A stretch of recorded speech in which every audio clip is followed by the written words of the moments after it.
प्रवक्ता बीजेपी हमारे साथ जुड़ चुके हैं, प्रोफेसर धर्मेंद्र यादव प्रवक्ता समाजवादी पार्टी हमारे साथ जुड़ चुके हैं, इकबाल अहमद नेता कांग्रेस हमारे साथ जुड़ चुके हैं। आप बहुत बहुत स्वागत है न्यूज स्टेट। अहमद जी, आपका रुख करते हुए देखिए, बरेली में जो कुछ भी है उसके बारे में आपको बताने की जरूरत भी नहीं है क्योंकि वहां पर अब कार्रवाई भी हो चुकी है। लेकिन एक तरफ आप ये समझिए कि पोस्टर वॉर शुरू हो गया, तो कांग्रेस का क्या रुख आ रहा है? कांग्रेस क्या ऐसा करती हुई नजर आ रही है कि अगर बीजेपी ने पोस्टर लगाए हैं, समाजवादी पार्टी ने पोस्टर लगाए हैं, तो फिर कांग्रेस भला क्यों पीछे हटेगी? और आप लोगों ने आई लव कॉन्स्टिट्यूशन का पोस्टर यहाँ पर लगाया है।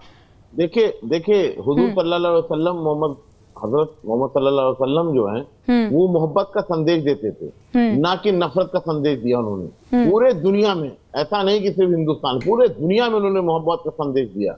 वो कभी नहीं चाहते थे कि खून खराबा हो और एक दूसरे से कोई नफरत करे, और जिस देश में जो रहे उससे, उस जमीन से मोहब्बत करे, उनका ये संदेश था।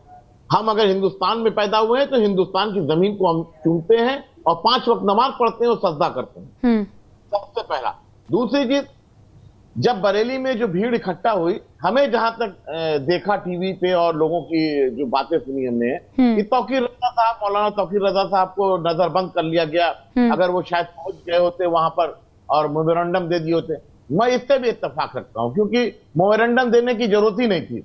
अगर आई लव मोहम्मद का किसी ने पोस्टर लगा लिया, या उसको तो FIR नहीं होनी चाहिए थी। आई लव मोहम्मद का लगाइए, आई लव जय श्री राम का लगाइए, कोई इसमें कोई FIR तो पोस्टर पर हुआ ही नहीं है। FIR तो पोस्टर पर हुआ नहीं, FIR गलत जगह पोस्टर लगाने के लिए हुआ है, गलत जगह। जहां पे जो जगह आवंटित की गई थी, जहां पर पोस्टर लगाना था, वहां पर कानपुर में पोस्टर नहीं लगा, इसी चीज का विरोध हुआ।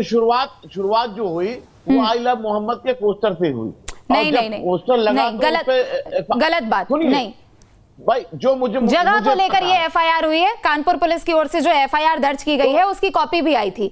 तो जगह को लेकर FIR दर्ज हुई है। मानती है कि पुलिस हमेशा सच ही बोलती है, सच काम करती है। अब आपको कानून व्यवस्था पर ही भरोसा नहीं है, तो इसमें मैं तो कुछ कर नहीं सकती क्योंकि मैं तो सरकार में हूं नहीं। व्यवस्था पे उंगली नहीं उठा रहा मैं।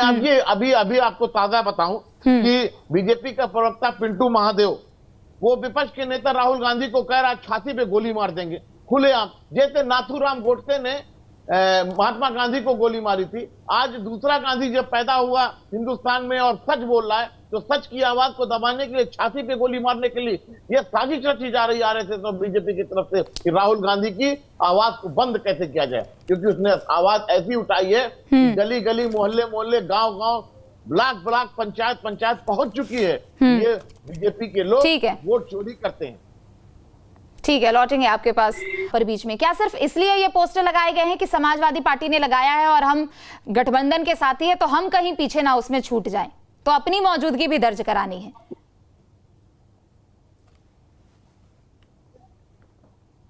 पहुंच रही है इकबाल जी?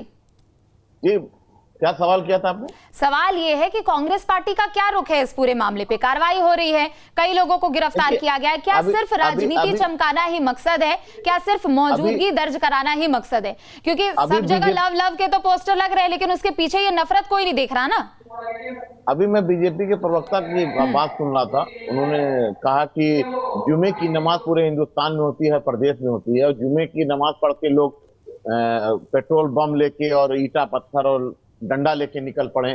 तो ये इनको पहले मैं बता दूं कि हम ये मिसाल देना नहीं चाह रहे थे, लेकिन इन्होंने इतनी बड़ी बात कह दी कि कांवड़िया जब निकल रहे थे तो कितना उत्पाद मचाया, कितनी दुकानें लूटी, कितनी गाड़ियां लूटी, कितने लोगों को मारा।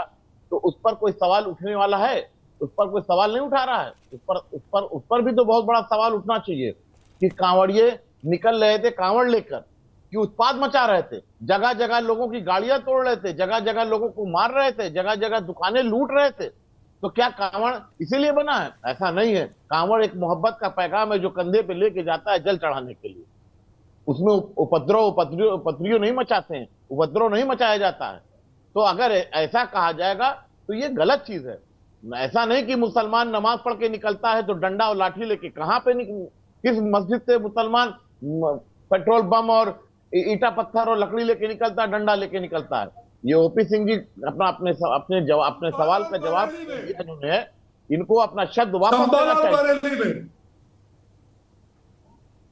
दिखेंगे मैंने। बोलिए प्रीति जी, बोलिए। ये भारत है, भारतीय जनता पार्टी अपनी वोट चोरी को छिपाने के लिए जब इस देश के घर घर में हर एक नागरिक के पास ये बात पहुंच गई कि भारतीय जनता पार्टी वोट चोरी करके सरकार बना रही है, संवैधानिक संस्थाओं को खरीद रही है, इनका साहस नहीं बचा के उनके सामने ठीक है, एक एक करके बोलिए, लेकिन धर्मेंद्र जी चुके देखिए, ठीक है, एक थोड़ी सी ऐसी नजर आती है, ठीक है, आप लोग बोलिएगा, एक सेकेंड आवाज नहीं चुकी, ठीक है। धर्मेंद्र जी, मेरा सवाल आपसे ये है कि एक पोस्टर वॉर के बारे में बात करते हैं। देखिए, समाजवादी पार्टी एक मुख्य विपक्षी पार्टी है उत्तर प्रदेश में, और उनकी ओर से वो पोस्टर लगाया गया, लेकिन अगर कांग्रेस के लिहाज से यहाँ पर बात करें तो जब बरेली में जो हिंसा भड़की और जैसी तस्वीरें वहां पर देखने को मिली, कांग्रेस की तरफ से चाहे समाजवादी पार्टी की भी ओर से कभी एक ऐसा ट्वीट देखने को नहीं मिला जिसमें कानून व्यवस्था को लेकर भी यहाँ पर बात की गई हो। क्या एक भाई देखिए, कांग्रेस पार्टी का एक ही स्टैंड है कि नफरत को खत्म करना है और मोहब्बत को रखना है, मोहब्बत ही फैलाना, ये मेरा पैगाम है, ये कांग्रेस का स्टैंड है। और कांग्रेस बार बार कहती है कि मोहब्बत। आप बहुत बोल रहे हैं, आप बोलने नहीं दे रहे दूसरे मेहमानों को। बोलने दीजिए, ओपी सिंह जी आप बोल रहे हैं तो मैं नहीं बोलता हूँ, आप सुनिए मेरी बात। समय कम है, जल्दी से बोलिए। आप ये बताइए, जब इंसान को काट देगा तो बचेगा क्या? मस्जिद और मंदिर। ठीक है, समय की कमी है। धर्मेंद्र यादव जी, जल्दी से छोटा सा क्लोजिंग कमेंट।